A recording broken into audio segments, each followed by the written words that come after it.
start, I have a short announcement from the hotel to make.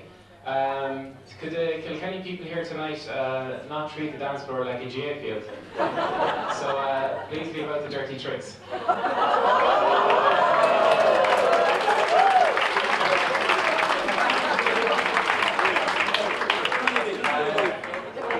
To help myself prepare for the speech, I did a little bit of research online, and I found some interesting information.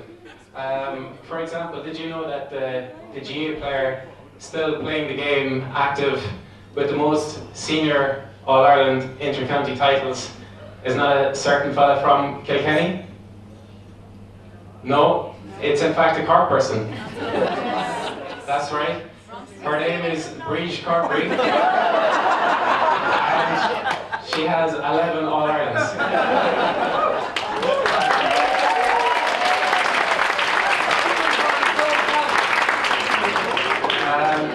And I also found out that back in 2010, Lara Corbett briefly went into the Christmas card business, and instead of Santa Claus in the front, there was a picture of Liam Sheedy throwing 5 cats into the bin.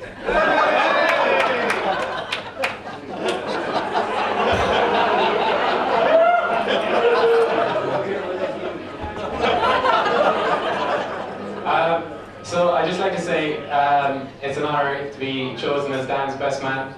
I'd like to compliment the bridesmaids. I'm sure you'll all agree they look absolutely stunning.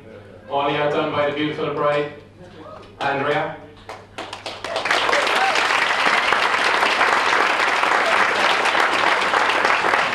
Myself and Dan have been friends for about 19 years now. We're in the same class in Clonakilty Community College for 6 years. We did the same course in college for 4 years. We've lived together between Cork, Nantucket, New Jersey, London and Dublin. So it's with great relief that Andrea's finally taken them off my hands. I must admit, I didn't think I might make it here today. I made the mistake of asking Dan a couple of months ago what the date of the wedding was in June, to which he promptly replied, "You're fired."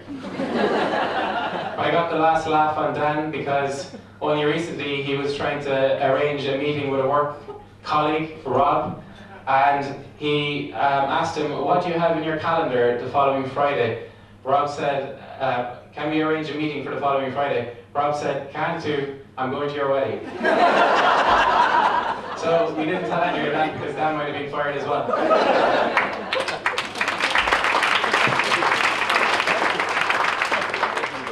I think over the years Dan can only be described as a creature of habit. When he was a young boy, he got very irritated if you called him Spider-Man instead of Superman. And more recently, Dan was spotted at the Olympic Games wearing his own version of a Superman outfit. That was a Paddy Power Lucky pants for the suit and an Irish tricolour for the cape. When he was in his teenager years, he had a bit of a reputation for being a bit of a speed merchant. I think he rode off 3 cars before the age of 18. And more recently, he used to drive a Subaru Impreza with a big massive spoiler as big as a house and tinted windows. Dan has always loved to download music online. In general, it's awful. When we were in Nantucket on J1, he made everyone a copy of the Enrique Iglesias song, Escape. More recently, for Nicola's wedding, Andrea's sister, his DJ set in the Bahamas included hits from Beyonce, Steps, Boyzone, and Michael Bolton. And for all of Dan's life, he's been a passionate Liverpool fan. But again, things have really changed there for Dan. When he was younger, Liverpool had won 18 titles. And now 23 years later, they still have 80 titles. I do have Dan to thank for the proudest moment of my sporting career though. When we had a little bit of downtime from studying in UCC, Dan and myself and the lads used to go playing pool in the Gallows in Barrack Street. So Dan was a bit of a Jimmy White. He was known as the Hurricane. You know, kind of skillful player, Larkin here to my right was known as the Rocket, quick playing talented player, and I was known as Shankly because of my amazing ability to shank the easiest of putts. So my dream of UCC, I thought, or because I was born with 2 left feet, unfortunately, I thought my dream of playing for UCC in some sort of sporting event would never be realised.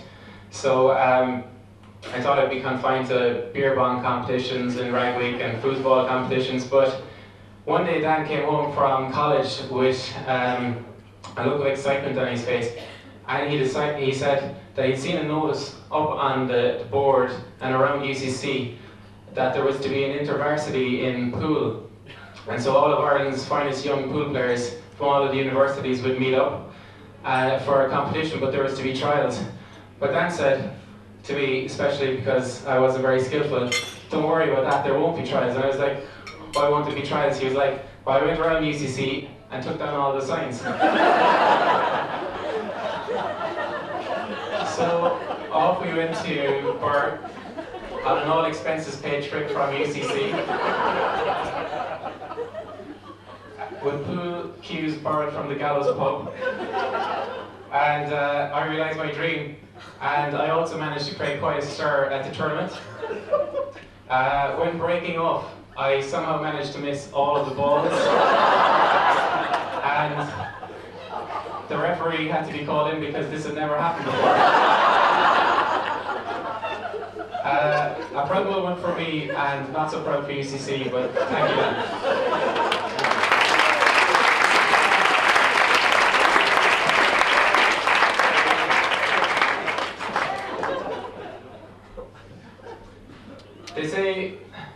There's a saying, West Cork fellas are like Kerrymen, but with shoes.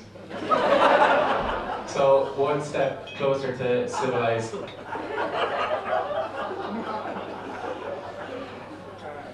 I think the same can be said about Dan. You'll always see him, you'll always hear him before you see him. And sometimes in work, it's not unusual to see Dan eating a bowl of cereal in the middle of a meeting. Straight up answers is what you get from Dan. And an example of this was when we were living in Hoboken on work experience about 10 years ago in 2003. Myself, Dan and Larkin were making our way back from a night out in New York. And we were walking the 6 blocks home from the tube station. And as was customary, halfway back home, there was this bush that we used to, for some reason, always jump into. And this particular night, I couldn't resist, and I took a run at the bush, flipped around midair perfectly, and landed in the center of the bush. But unfortunately for me, I landed on a branch, and I ripped half the leg of one trousers. So, as if to save some face for me, Dan decided to finish the job, and he ripped the other leg of that trousers off. So off we went down the road, me with one half of a pair of trousers, and we must have made a little bit of a commotion because around the corner came the New Jersey police with the sirens wailing, and drove right up to us, started roaring at us, hands on the car, put your hands on the car. To which, of course, I put my hands on the car anyway, I wasn't asking any questions. Larkin duly obliged. Dan made a bit of a throwing motion, then put his hands on the car. The cops seeing this grew incensed. Why'd you throw into the car? Why'd you throw into the car? Why'd you throw into the car? To which Dan responded, your man's pants!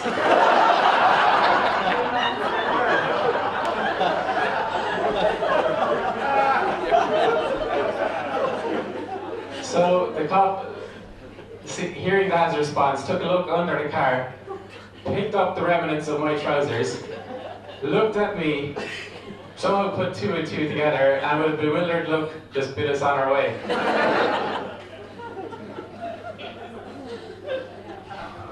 Now, I know unfortunately 2010 brings back some bad memories for people in the room.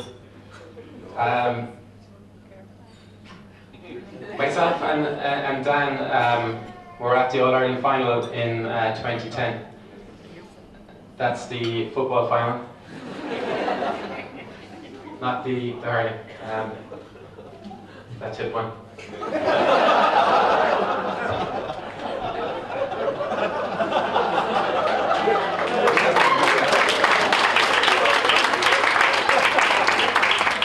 Myself and Dan were out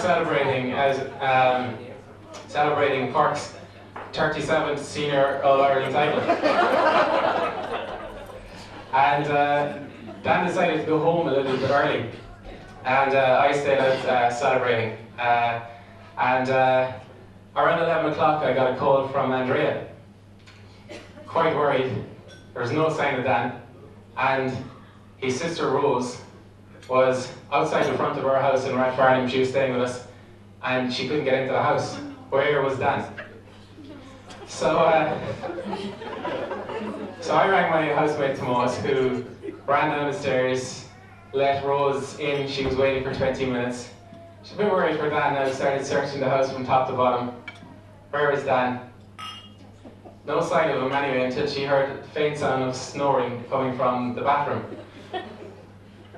So she made her way in anyway, and there was Dan asleep on the throne. I won't go into further details, but thankfully Rose is a nurse, so I don't think she was too shocked.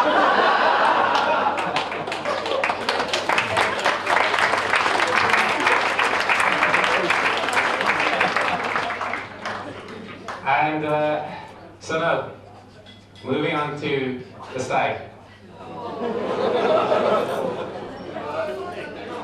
A lot of people have been asking me, like, what exactly happened in Lisbon? Why did Dan come home with his hand in a cast?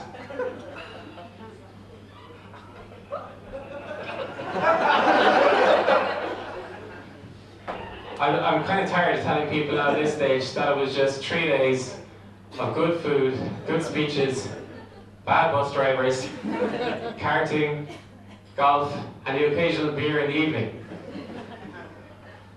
I've seen some stories that, quite frankly, disgust me when I picked up copies of the Clonakilty and Thomastown Parish newsletters. I've seen headlines such as Rumble in the Jungle, The Trilla in Iberia. I've read on some social networking sites that Spielberg is going to make a movie out of it. And the movie title might be Hangover Part 4, The Not So Hardy Bucks, Rocky 7, or Aliens v Father of the Bride.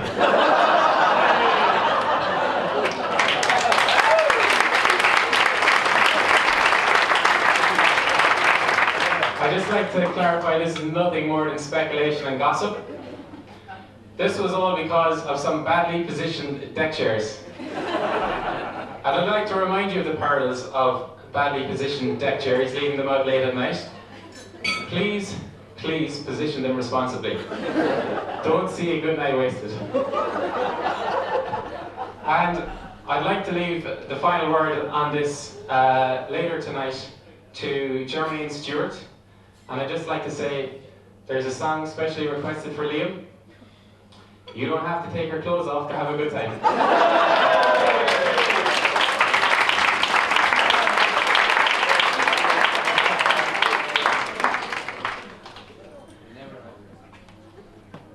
So, when Dan and Andrea went travelling recently around the world, Dan kept a travel blog.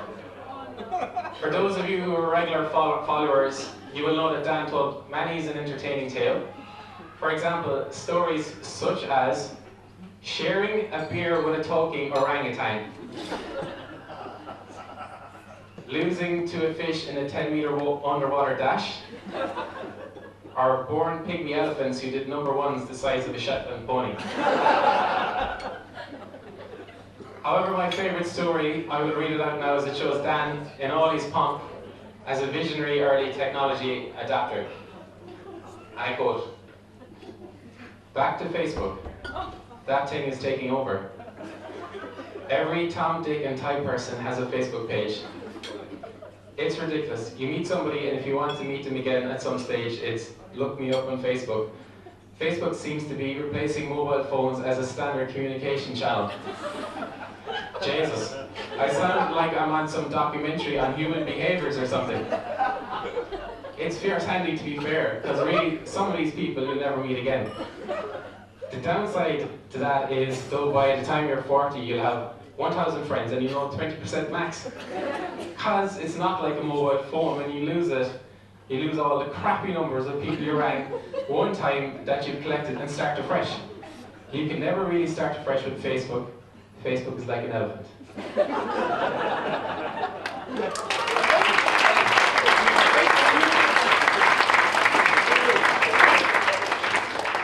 For more ramblings from Dan, you can check him out at danO'Sullivan.blogspot.ie. That's danO'Sullivan.blogspot.ie.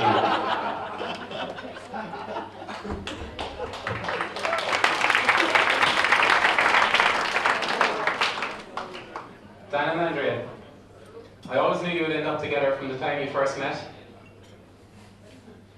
Fate brought you together as neighbours in McCurtain Villas 10 years ago, and Andrea's alcohol-fueled house party brought you together. Andrea is known amongst her friends as having an intense love of cooking roast chicken, served up with 2 types of roast potato. Dan is self-confessed, loves his food, and will literally lick a plate clean. Andrea, even when you were in college and you'd barely met Dan, you showed to me how much you cared for him. One night, as you were walking home, you found Dan passed out, unconscious, outside the front door of his house. And as you helped him up the stairs and you put him to bed, and even though he was getting sick all over himself, you did not leave that ruin your first impression of him. When Dan asked you to marry him, he had 2 rules. You take his name, and you wear flat shoes to the wedding. And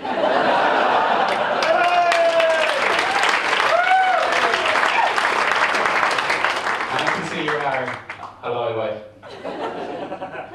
Dan, when you almost got separated from Andrea at the tube station in the London Olympics, you showed in one romantic, beautiful moment how much Andrea meant to you. Dan was on the tube, departing, and realised that Andrea was left on the platform. And much like Tom Cruise in a movie, he prized open the door, roared at the platform man, and shouted, pointing at Andrea, "I'm not leaving without her."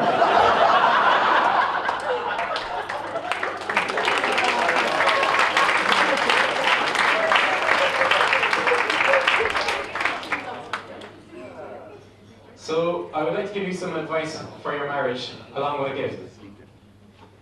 The writer Joseph Campbell once said, "If you can see your path laid out in front of you, step by step, you know it's not your path. Your own path you must make with every step you take. That's why it's your path."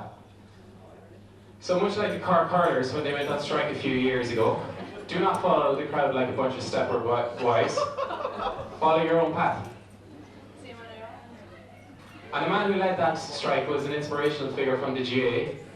And I'd like to give you his autobiography, Come What May, by Donald Cusack.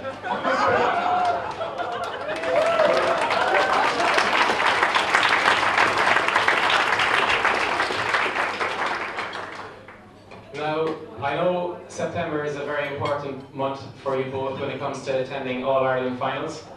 So please make sure every January you have the proper family planning procedures in place.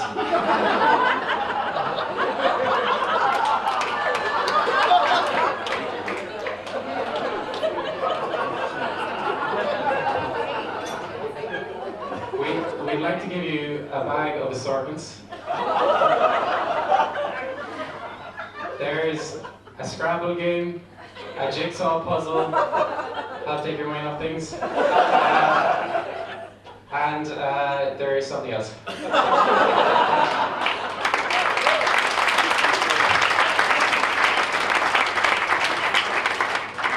And no doubt you will have many family occasions, important events to attend over the years.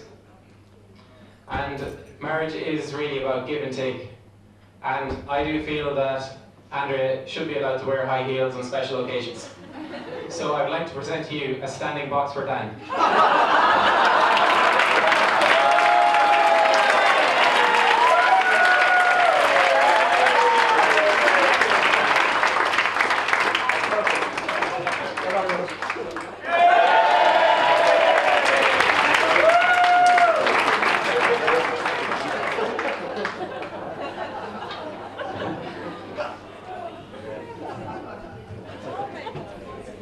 So, to wrap up, Dan and Andrea, I wish you every success and happiness as you embark on your new life together.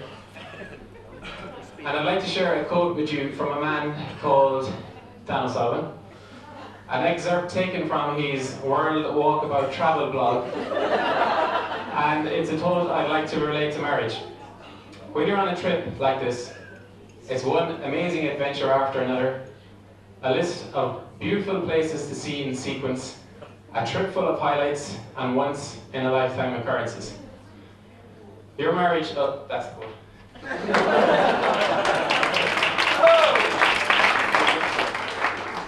So what I just like to finish up by saying is, your marriage today is a once-in-a-lifetime event.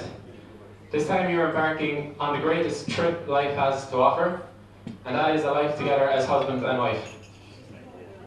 So folks, would you please be upstanding and raise a toast for the bride and groom.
Okay folks, without further ado, we're going to call on the bride and groom for the first dance of the evening. So we're going to ask you to get involved if you can, later on in this set. The first dance is a special request from the bride and groom that we've organised over the last few days to do for them. It's done for Ricardo Santana, and it's called One on You and I. So please, round of applause for the bride and for the groom, folks.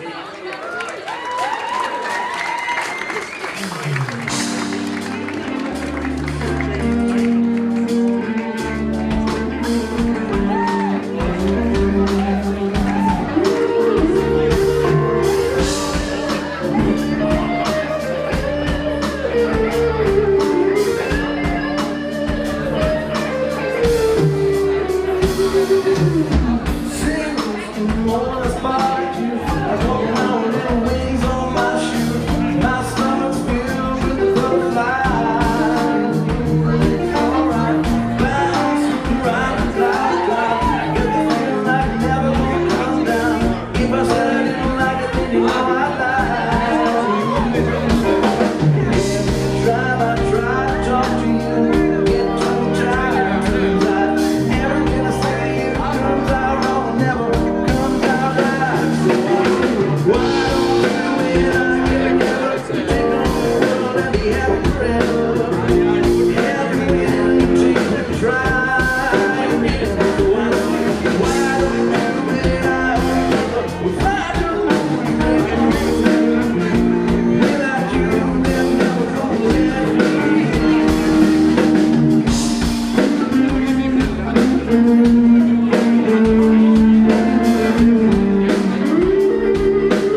I'm going to ask you at this stage well for the rest of the joint dance for here's an old time waltz called Amore. Let's hear it go.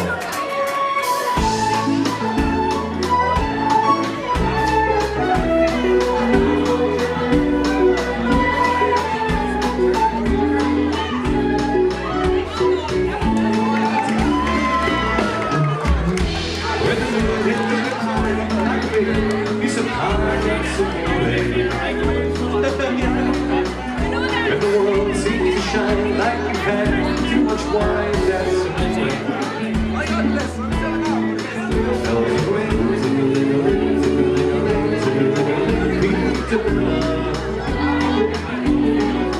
hearts will play tippy tippy tay, tippy tippy tay, like a guitar for time. Where the stars in the moon, so like a soul that's a when you walk down the street, the world at your feet with love. When you walk in the truth, and you know your happiness and glory. Excuse me, don't you see, like you know Napoli, that's the morning.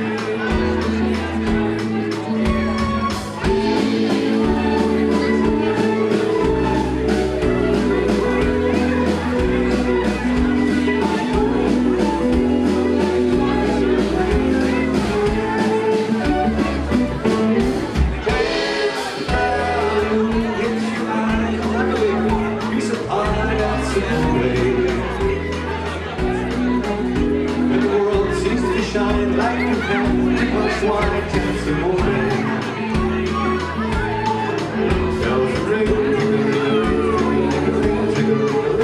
Peter Bell, Peter Bell, Peter Bell. Like a guitar.